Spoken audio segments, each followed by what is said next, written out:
Hey, how we doing? It's JJ.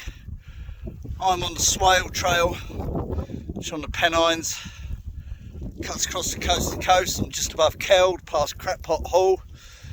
Clouds come down, sleety, snowy.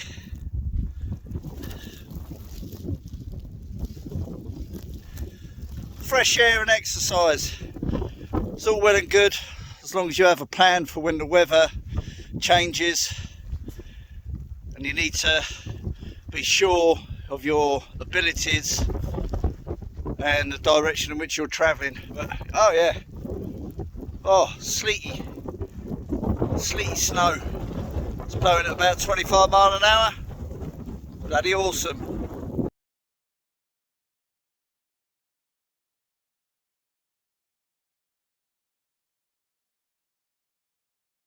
Whew, that's the unpredictability of high ground, and at the 20 minutes later that sleety snow shower had blown over.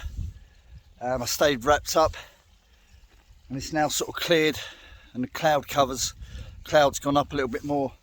I've just come over from this trail going over there, which has just climbed up a big gill. Probably climbed up about 150, 170 metres, and I got quite warm, so I've just got to a high point where I start going out and towards the top of the moors, the dales, and I've had a good drink of water, and I've just taken off a layer just to regulate my body temperature, you know, because I only sort of get up to these sort of places once or twice a year, and you kind of get out of condition and your fitness kind of goes. You've got to learn how to regulate your body temperature and keep drinking, stay hydrated. So yeah, we're going to crack on. A little bit more elevation to go before I get up on top, but it's turning out to be a cracking walk. The wind has been exceptionally pleasurable today with a nice side wind. So it's starting to come down sleety and that again. We're on top of the moor.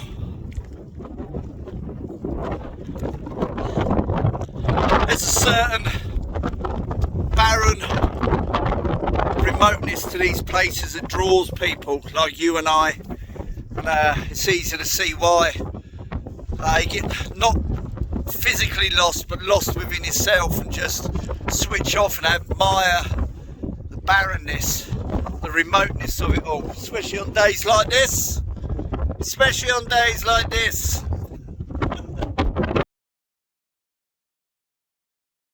See this area behind me, it kind of looks like a natural sort of cutaway erosion area, and to a certain degree it is, but this area around me is all down here. It's back in there, it's a high concentrate of lead in the substrate in the ground around this area, and that was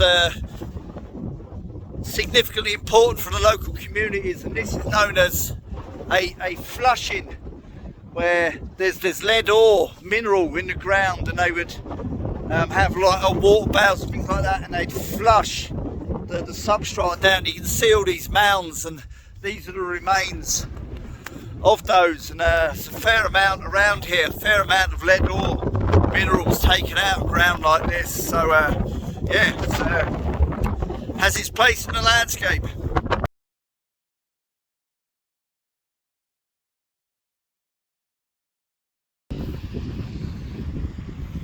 So we've come over the other side now, and this is Gunnerside Gill, and we've been here before on a previous trip, and down there may be a possible location where I may wild camp on Monday. Today's Saturday. I'm going to have a birthday camp. We're up here for my birthday. We're staying with friends, but I might have a camp around this area here. Let's go and have another closer look. Some pretty decent level ground here through over to that other side. This is an old this is Blake and Thwaite smelt mill. It's the remains of an old mill, but yeah, some pretty level ground here, but where you've got the beck coming down, goes down into the gill. I'm a man of a certain age now where sleeping by water, although that may seem tranquil and lovely and all that sort of stuff, sleeping next to water all night is not good for the bladder. So I think there's a better place a little bit further down. We'll go and check that out. Right, this is the other building that I'm kind of thinking might be suitable. This is just above the beck, still on the trail. It's away from the water. There is some nice ground here. Yeah, you can see the beck down there, so I can go and get water, and there's water running just there off the hillside as well, so I can filter that.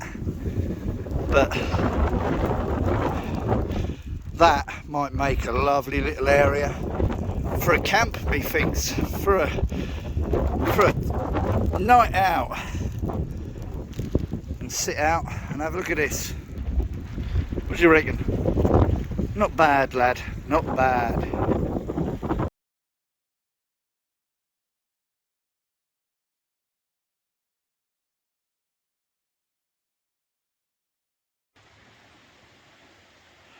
These are the woods that run out of Gunnerside woods that run up the gill. Hazel, silver birch, hawthorn, rowan, some maple, already covered in moss and lichen. Hazel catkins are out, but just having another sleety shower. This is nearing the end of my walk. Love it, love this place.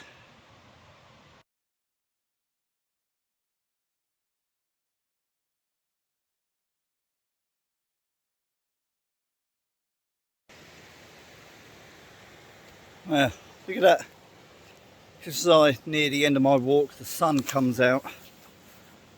Bloody marvellous. I think that's where I'm going to call it today for this walk from Keld to Gunnerside. Lovely little walk through that woodland back there, down through the gill.